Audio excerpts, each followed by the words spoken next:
about 15 years ago, the arthritis started. A lot of people, I think, don't really think I have it because I could manage to play so well with it. When Byron Janis was 45 and in the midst of a spectacular international career, he was stricken with psoriatic arthritis that severely affected the movement in his wrists and fingers. I mean, I couldn't, you know, playing, I mean, it's like an athlete. Playing an instrument is a very difficult thing to do. So I had to keep myself disciplined. What Byron Janis did for 12 years was to continue performing with the help of painkillers and cortisone injected directly into his fingers. And he kept his arthritis a secret from the public. And people always thought I was very neurotic and moody, and I probably was moody, but I wasn't really neurotic. It was simply that I was struggling with these problems, which I didn't know.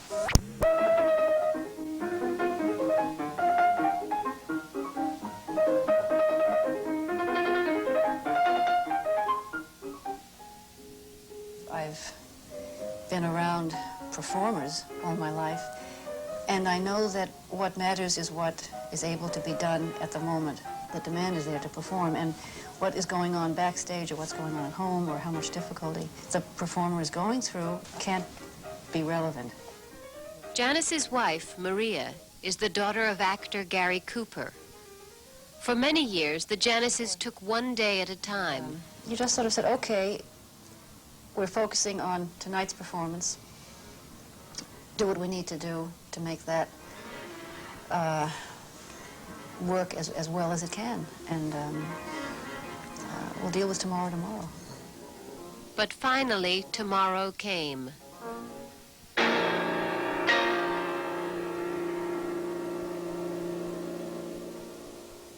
I think my whole emotional system had just said, okay, you've had it, that's enough. I was getting to be so exhausted from battling this thing, and from not telling anybody, and from not knowing the next minute whether I was going to be able to, you know, get through or not. So I decided I would stop taking the medication, let the chips fall where they may. I would join the Arthritis Foundation, try to help others. And for about 8 months, I had a reprieve. I was fine. I was playing better than I ever played. And I thought, my goodness, this is some kind of miracle.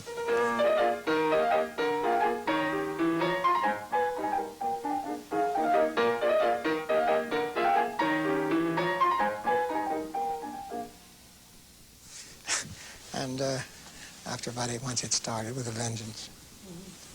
What did you do then? Well, I had to cancel everything. And I would say that I was in as bad a depression as anybody could be in for about 8 to 10 months. Life was over, as far as I was concerned. He had been captivating audiences for 40 years. But now the arthritis was making it too difficult for Byron Janis even to touch the keyboard.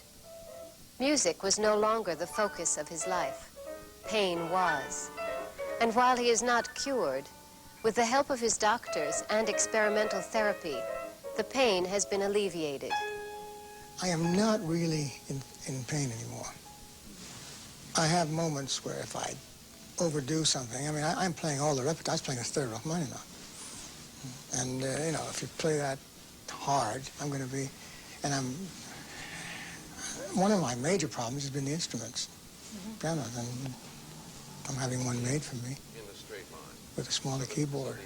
The reach of the octave will feel a bit smaller, but it won't be small enough that you actually have to hold your hand into it. So, those are 8 notes. You see, I used to be able to reach 10 quite easily. I can't do that anymore. So that will be about here. So I'll be able to reach a 10th. That's really all it is. If you have a friend at the lumber mill in Upper British Columbia who sees the logs go by, it certainly helps. The piano that Janis is having made will travel with him from concert to concert. Can you hear the low frequency? Yes. I'll play about 20 concerts, I suppose, a year. Then do special events and benefits. But you see, my whole thrust is now towards composing. That's really what interests me. Tell me how composing started for you and when. I started composing, strangely enough, about the time that the arthritis started. Maybe subconsciously I knew I had to find something to back myself up with.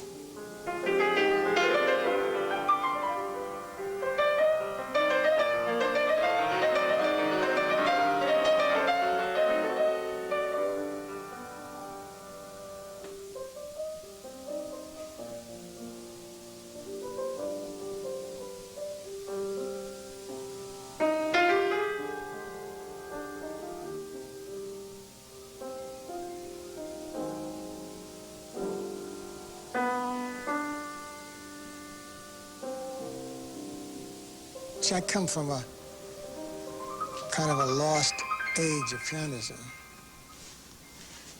What has been lost?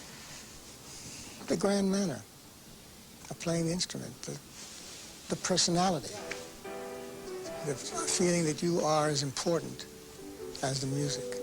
Down, down, dee, down, dee. Teaching has also become important to Byron Janis.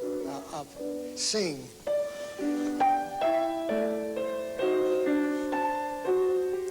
Sing more with the, try not to get too, try more with. When Janis was 15, pianist Vladimir Horwitz heard him play. Horwitz had never taught, but he was so impressed that he asked Janis to be his first pupil. It comes out, you know, it sings more that way. You know, what can you teach someone? You can't teach how to play with your soul. You can't teach how to play with your heart. You can only teach, you can guide them along certain lines. And what you can teach them are practical things. And what he taught me was the piano. He taught me the instrument, what it can do. And that it's a singing instrument. And you have to sing on the piano, which is coming straight from Chopin, of course.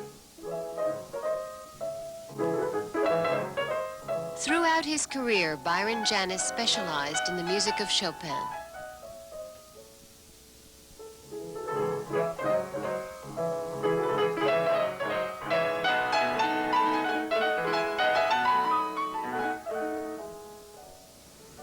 Pure music, no self-pity. This is a man who was sick half his life with tuberculosis.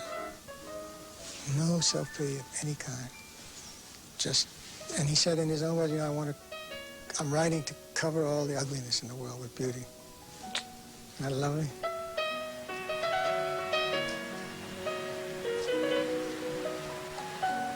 It is with the music of Chopin that Byron Janis is once again thrilling audiences.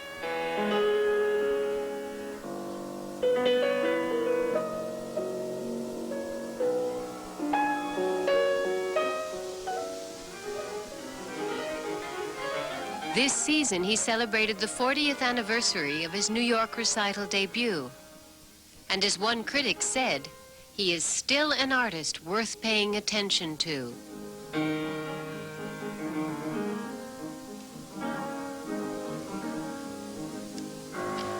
I want to enjoy every minute of life, because I think that's why we're here.